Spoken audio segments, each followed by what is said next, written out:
craignez pas pour votre corps, ne craignez pas devant la mort. Levez les yeux vers le Seigneur, vive-lui sans perdre cœur. Au nom du Père et du Fils et du Saint-Esprit. Le Seigneur soit avec vous.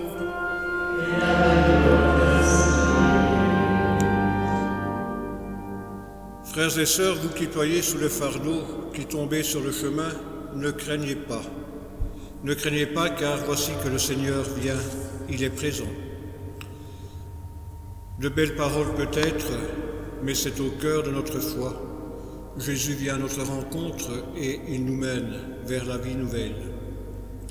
Préparons-nous à sa rencontre en reconnaissant que nous sommes pécheurs.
Que Dieu Tout-Puissant nous fasse miséricorde, qui nous pardonne nos péchés et qui nous conduise à la vie éternelle. Frères et sœurs, en l'Église, chantons et proclamons la gloire de notre Dieu.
Frères et sœurs, recueillons-nous et ensemble prions.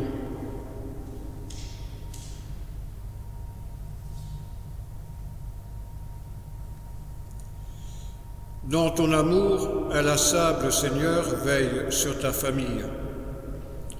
Et puisque ta grâce est notre unique espoir, garde-nous sous ta constante protection, par Jésus-Christ, ton Fils, notre Seigneur, notre Frère et notre Dieu, qui vit et règne avec toi et le Saint-Esprit, maintenant et pour les siècles des siècles.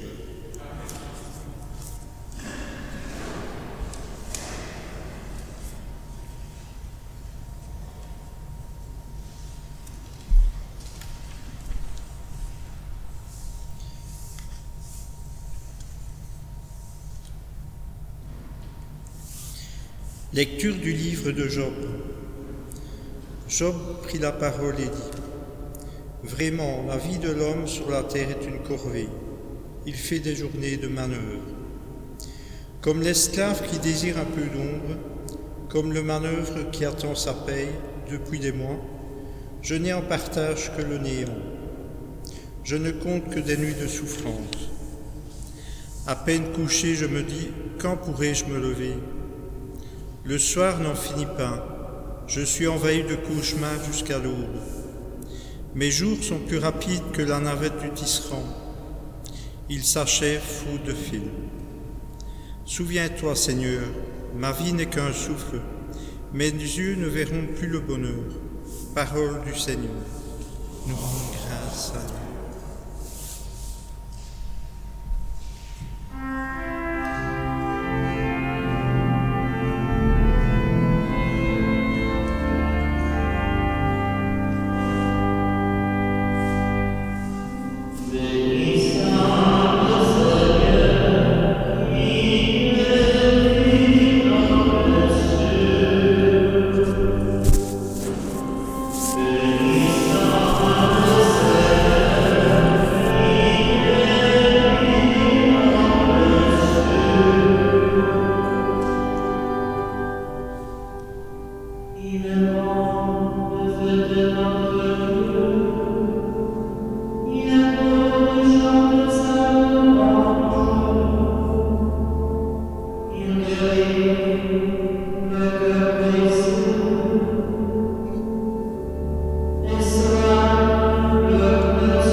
Lecture de la lettre de saint Paul apôtre aux Corinthiens.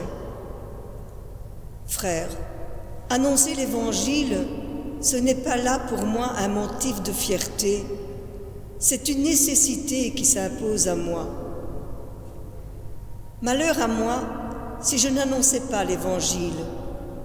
Certes, si je le fais de moi-même, je mérite une récompense, mais je ne le fais pas de moi-même. C'est une mission qui m'est confiée. Alors, quel est mon métier? Quel est mon mérite? C'est d'annoncer l'Évangile sans rechercher aucun avantage matériel et sans faire valoir mes droits de prédicateur de l'Évangile. Oui, libre à l'égard de tous, je me suis fait l'esclave de tous, afin d'en gagner le plus grand nombre possible. Avec les faibles, j'ai été faible pour gagner les faibles. Je me suis fait tout à tous pour en savoir à tout prix quelques-uns. Et tout cela, je le fais à cause de l'Évangile, pour y avoir part, moi aussi. Parole du Seigneur.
Le Seigneur soit avec vous. Évangile de Jésus-Christ selon saint Marc.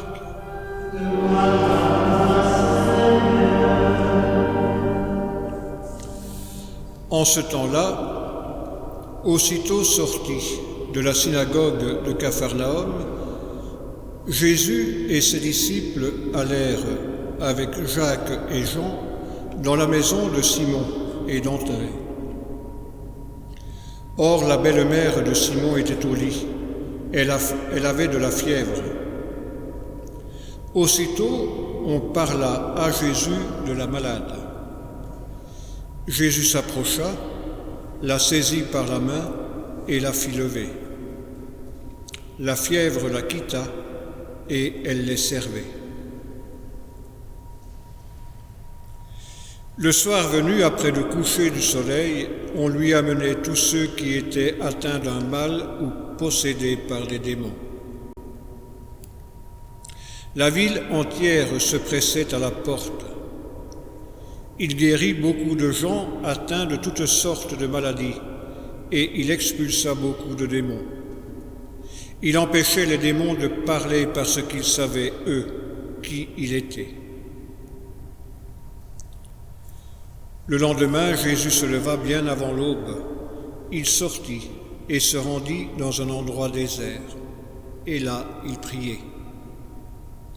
Simon et ceux qui étaient avec lui partirent à sa recherche. Ils le trouvent et lui disent « Tout le monde te cherche ». Jésus leur dit « Allons ailleurs, dans les villages voisins, afin que là aussi je proclame l'Évangile, car c'est pour cela que je suis sorti. » Et il parcourut toute la Galilée, proclamant l'Évangile dans leurs synagogues et expulsant les démons. Acclamons la parole de Dieu.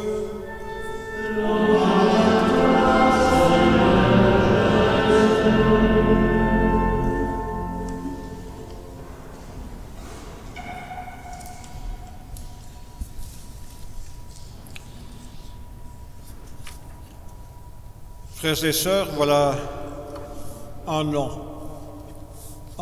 que peut-être nous vivons ou notre monde vit ce que nous avons entendu dans la lecture du livre de Job. On l'a entendu, n'est-ce pas, nous rejoindre très fort que ce que vit Job. Vraiment, la vie de l'homme sur la terre est une corvée, il fait des journées de manœuvre. Depuis des mois, je n'ai en partage que le néant. Je ne compte plus les nuits de souffrance. À peine couché, je me dis, quand pourrais-je me lever?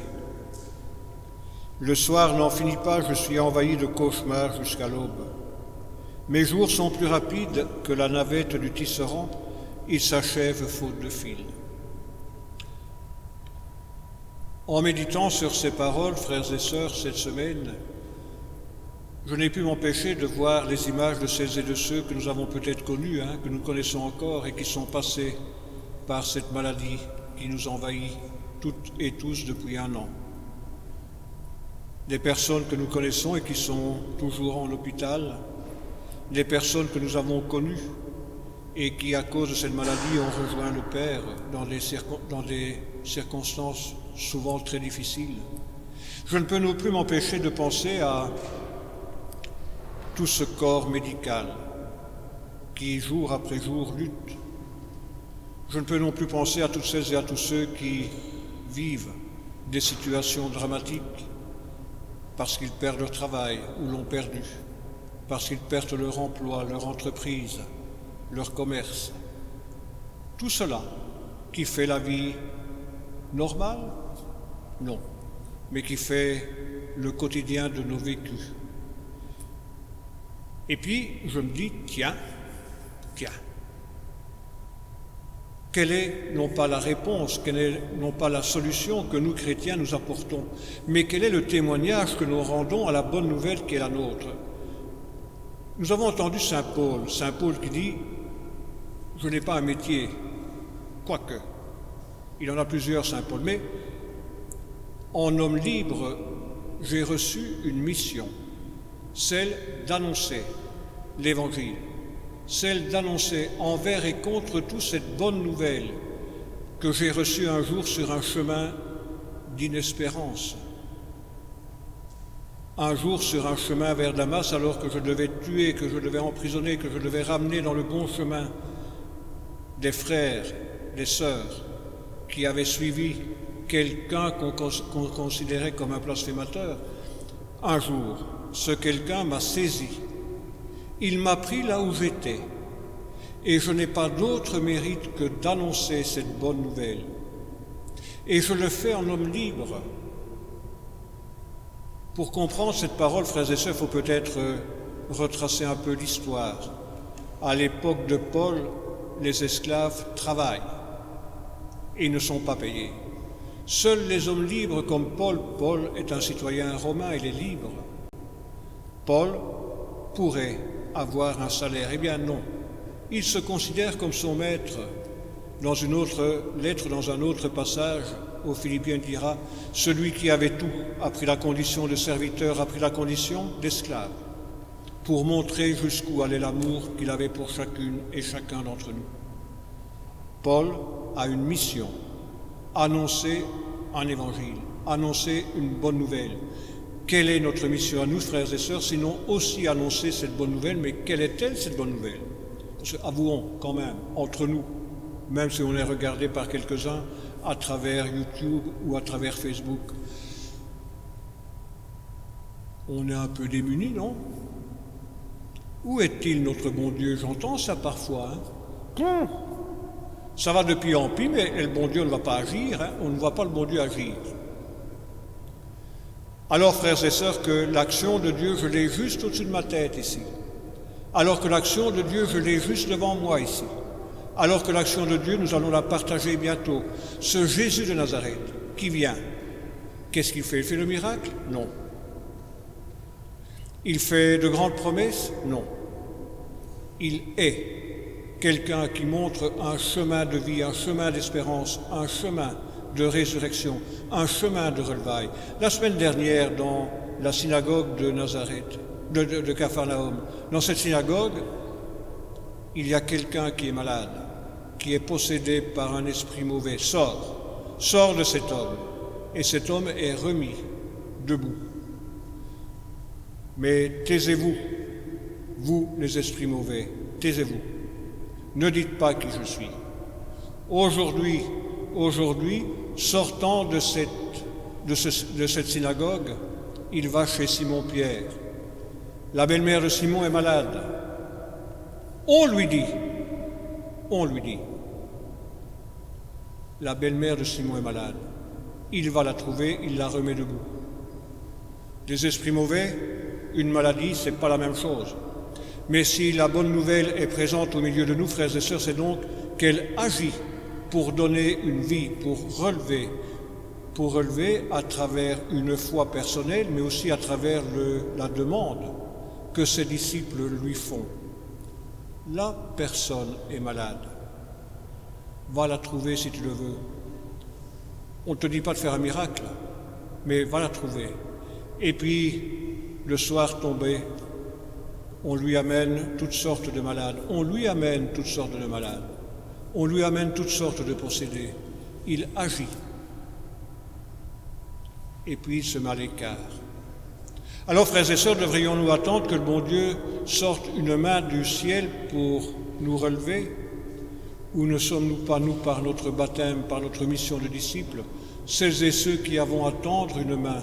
Je sais, aujourd'hui, c'est difficile. On ne peut pas se donner la main. On ne peut plus quasiment rien faire, quoique. Est-ce que un masque, est-ce que des consignes sanitaires nous empêchent de proclamer une bonne nouvelle? Rien ne peut m'empêcher de proclamer cette bonne nouvelle, dit saint Paul. Rien, pas même sa mort par décapitation, ne l'empêchera d'annoncer une bonne nouvelle. Rien, malgré la mort, ne pourra l'empêcher d'annoncer une bonne nouvelle. Et nous? On ne peut rien faire, non? On ne peut rien faire. On ne peut rien faire, mais on peut être. On peut être dans la prière. Il paraît que la prière, ça ne sert à rien.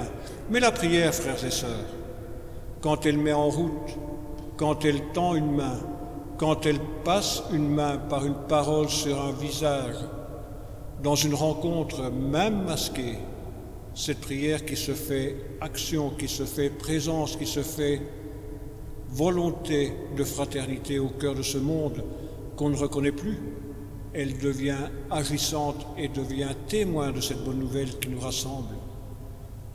Et puis, Jésus va à l'écart. Il va à l'écart seul. Il va prier. Il va se mettre lui-même. Lui qui est le Verbe de vie, il se met à l'écart et il prie le Père. Il prie le Père de lui donner la force, de lui donner la puissance, ou simplement de lui donner l'amour qui lui permettra de rebondir, de repartir. À quelque temps de là, frères et sœurs, encore à l'écart, Jésus se mettra à prier. Il sera dans un jardin de tous les rejets, de toutes les morts. Il va bientôt vivre sa passion. Il prie. Éloigne de moi cette coupe. On attend peut-être, nous, le miracle. Jésus lui prie pour que la coupe s'éloigne, mais Père, que ta volonté s'accomplisse en moi si tu le veux, et je m'en remets entre tes mains. Avec le psaume que nous avons chanté, frères et sœurs, ce beau psaume 146, puissions-nous, malgré tout, continuer à bénir le Seigneur et à lui demander de nous bénir, de nous donner tout le bien qu'il peut nous faire, qu'il peut nous donner, tout cet amour dont nous sommes les témoins au cœur du monde. Ce sont peut-être que des mots, ce sont sans doute que des mots.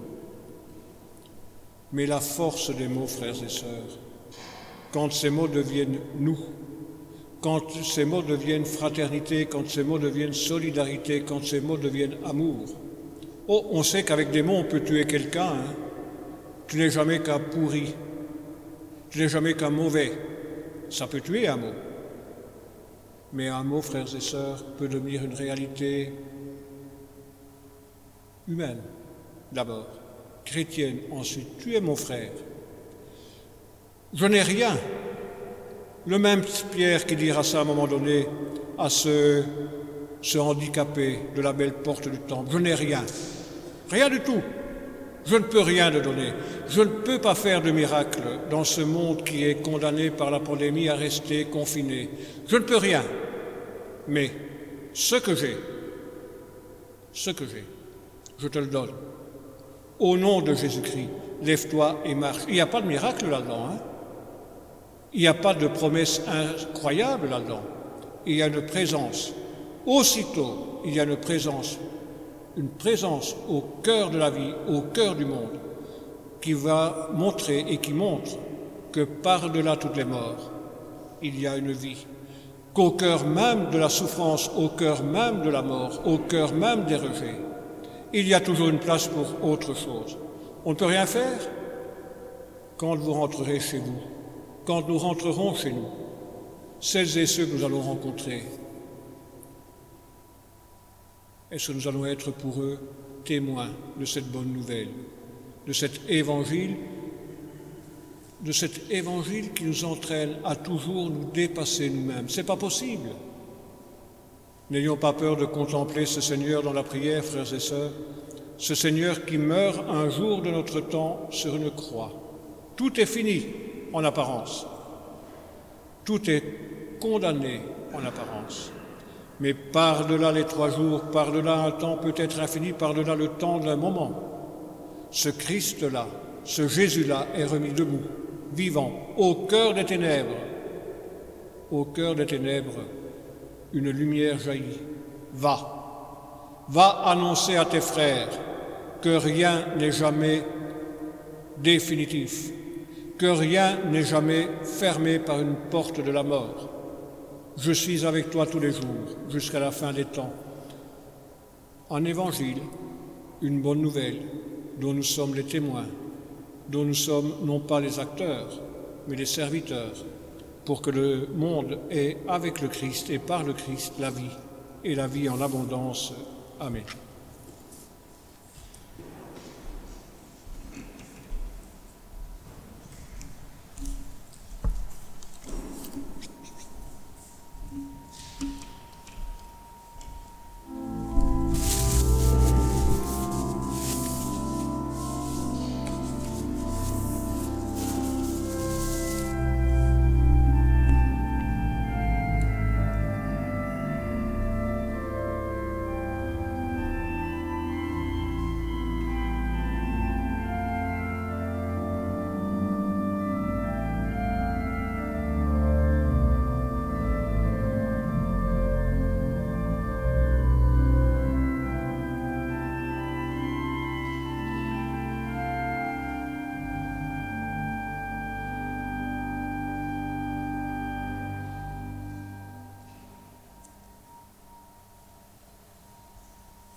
Et en Église, frères et sœurs, proclamons notre foi.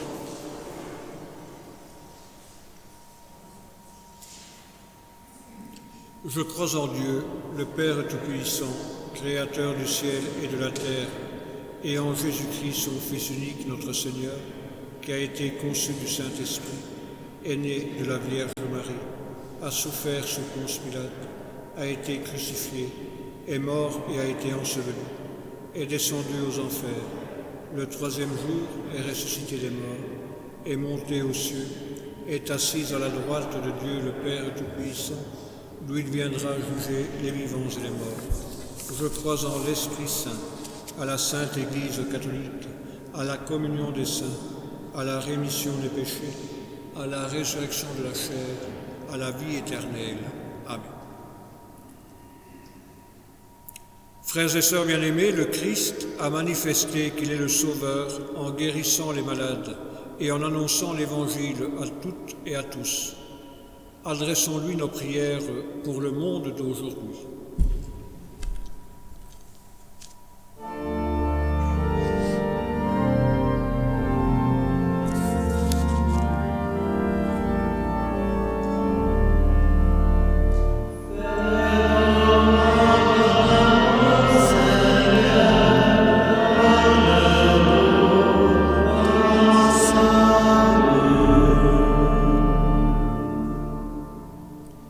Seigneur Jésus, nous te prions pour l'Église, dont la mission est d'annoncer l'Évangile. Qu'elle s'efforce de révéler au monde l'amour infini de Dieu et le désir d'aimer à notre tour comme il nous aime. Seigneur, nous t'en prions. Seigneur.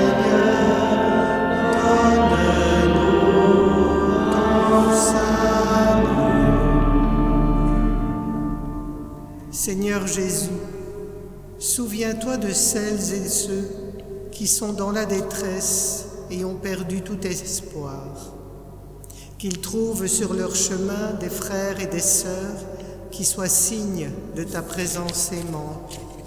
Seigneur, nous t'en prions. Fais-nous voir ton amour, Seigneur, donne-nous ton salut. Seigneur Jésus, regarde avec bonté les personnes qui apportent du réconfort aux malades. Qu'elles puisent leur énergie et leur force auprès de toi. Seigneur, nous t'en prions.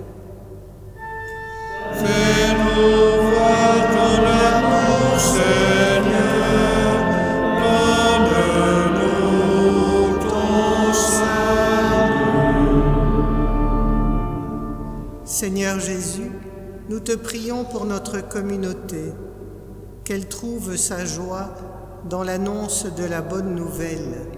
Seigneur, nous t'en prions. Fais-nous voir ton amour, Seigneur, donne-nous ton salut. Seigneur Jésus, nous te prions pour les défunts dont les funérailles ont été célébrées cette semaine.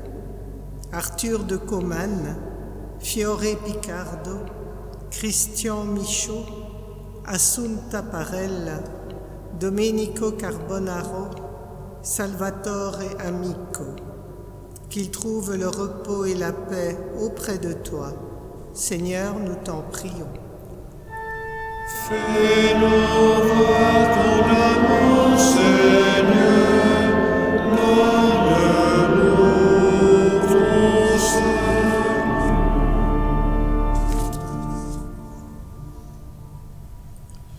Seigneur Jésus, tu es présent au milieu de nous quand nous sommes rassemblés en ton nom.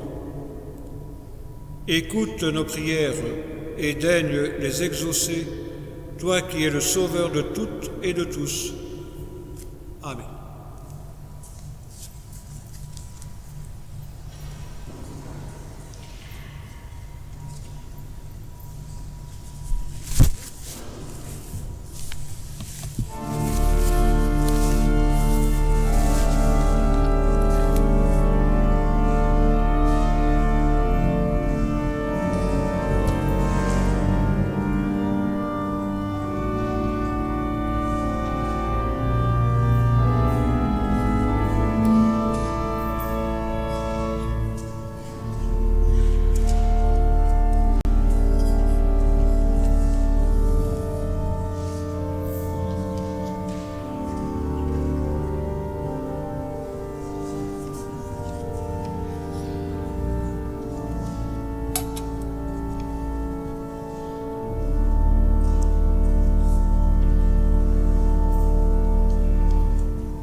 Prions ensemble au moment d'offrir le sacrifice de toute l'Église.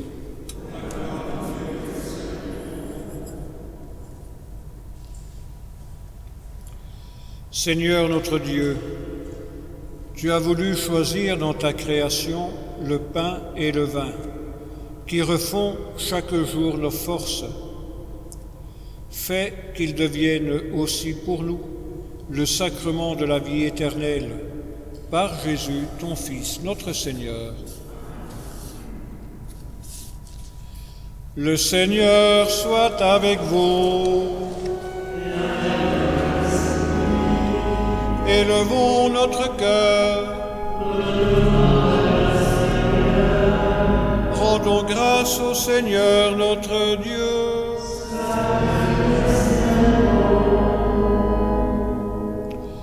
Vraiment, il est juste et il est bon de te rendre gloire, de t'offrir notre action de grâce toujours et en tout lieu.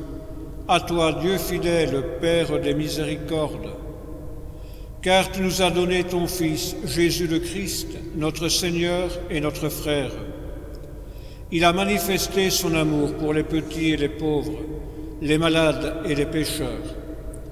Il s'est fait le prochain des opprimés et des affligés. Sa parole et ses actes ont annoncé au monde que tu es vraiment un Père et que tu prends soin de tous tes enfants. C'est pourquoi, avec les anges et tous les saints, nous te louons, nous te bénissons, nous chantons l'hymne de ta gloire et sans fin nous proclamons.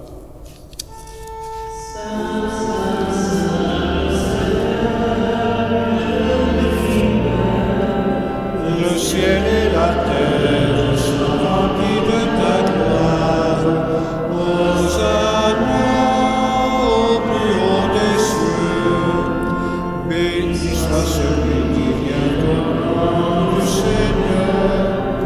Hosanna au plus haut des cieux. Vraiment, tu es saint et digne de louange, Dieu qui aime tes enfants, toi qui es toujours avec eux sur les chemins de cette vie. Vraiment, ton Fils Jésus est béni, lui qui se tient au milieu de nous, quand nous sommes réunis en son nom. Comme autrefois pour ce disciple, il nous ouvre les Écritures et nous partage le pain. Maintenant donc, Père de toute grâce, nous t'en prions, envoie ton Esprit Saint, afin qu'il sanctifie nos offrandes, que ce pain et ce vin deviennent pour nous le corps et le sang du Christ, notre Seigneur. La veille de sa passion, la nuit de la dernière scène, il prit le pain, il rendit grâce, il le rompit, et il le donna à ses disciples en disant « Prenez et mangez-en tous, ceci est mon corps livré pour vous. »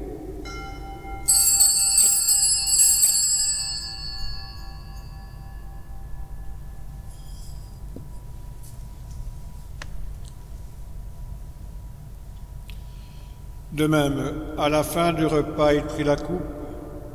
De nouveau, il rendit grâce. Et il la donna à ses disciples en disant « Prenez et buvez-en tous, car ceci est la coupe de mon sang, le sang de l'alliance nouvelle et éternelle, qui sera versé pour vous et pour la multitude en rémission des péchés. Vous ferez cela en mémoire de moi. »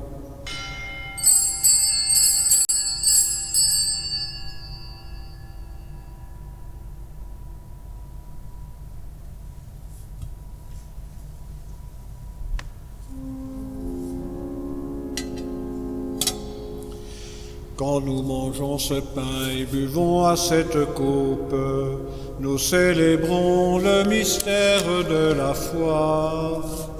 Nous appelons ta mort, Seigneur ressuscité, et nous attendons que tu viennes. Voilà pourquoi, Père très saint, faisant ici mémoire de ton Fils, le Christ, notre Sauveur, que tu as conduit par la passion et la mort sur la croix à la gloire de la résurrection pour qu'il siège à ta droite, nous annonçons ton œuvre de grâce jusqu'au jour où il viendra, et nous t'offrons le pain de la vie et la coupe de bénédiction. Regarde avec bonté, Seigneur, l'offrande de ton Église qui te présente par nos mains ce qu'elle a reçu de toi, le sacrifice de louange, la Pâque du Christ.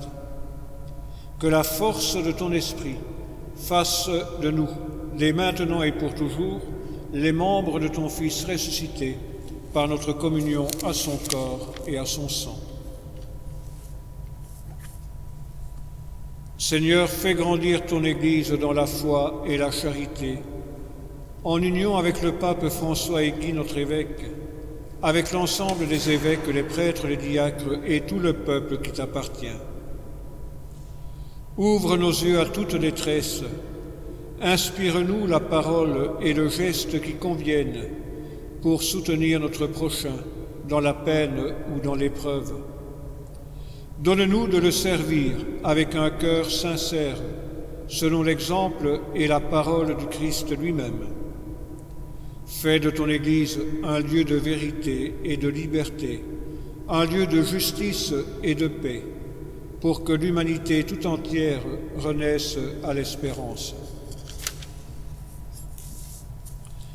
Souviens-toi de nos frères et de nos sœurs, et en particulier de Jules Henri, qui se sont endormis dans la paix du Christ, et de tous les morts dont toi seul connais la foi. Donne-leur de contempler la clarté de ton visage et conduis-les par la résurrection à la plénitude de la vie. Et lorsque prendra fin notre pèlerinage sur la terre, accueille-nous dans la demeure où nous vivrons près de toi pour toujours, en union avec la Vierge Marie, la bienheureuse Mère de Dieu, avec Saint Joseph son époux, avec les apôtres, les martyrs et tous les saints du ciel. Nous pourrons alors te louer sans fin et magnifier ton nom par Jésus, le Christ, ton Fils bien-aimé.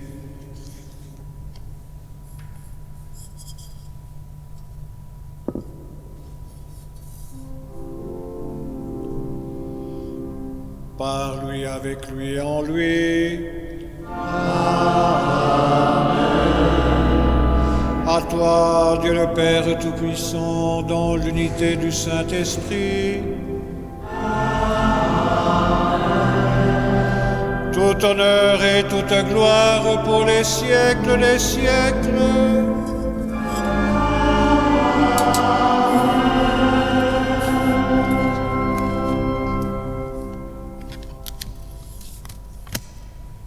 Frères et sœurs unis dans un même esprit, redisons avec confiance: Notre Père qui es aux cieux, que ton nom soit sanctifié, que ton règne vienne, que ta volonté soit faite sur la terre comme au ciel.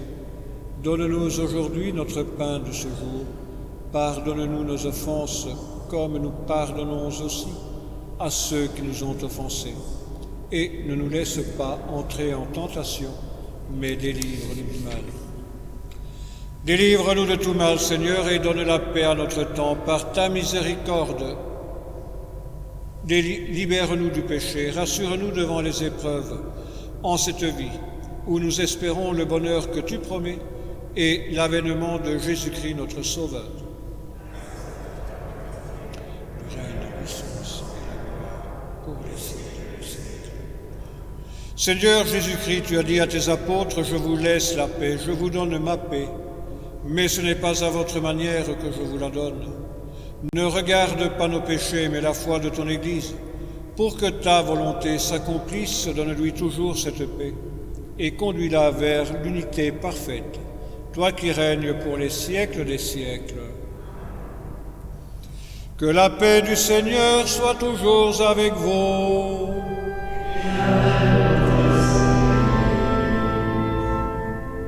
Et échangeons, frères et sœurs, un signe de cette paix qui nous vient du Seigneur et que nous partageons entre nous en mode encore confiné.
Heureux les invités sans exclusion au repas des noces de l'agneau, lui qui enlève le péché du monde. Seigneur, je ne suis pas digne de te recevoir, mais dis seulement une parole et je serai guéri.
Unissons notre prière.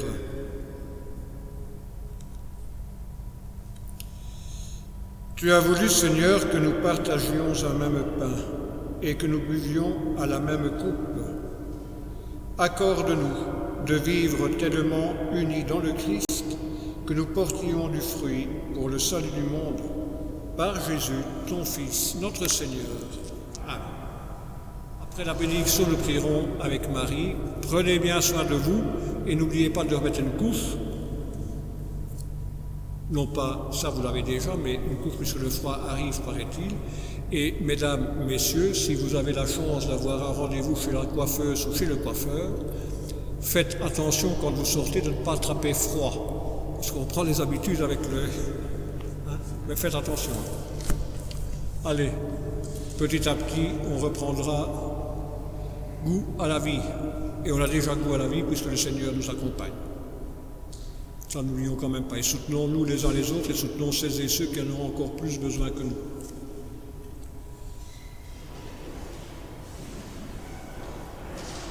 Le Seigneur soit avec vous. Et que Dieu Tout-Puissant vous bénisse, le Père, le Fils et le Saint-Esprit. Allez dans la paix du Christ.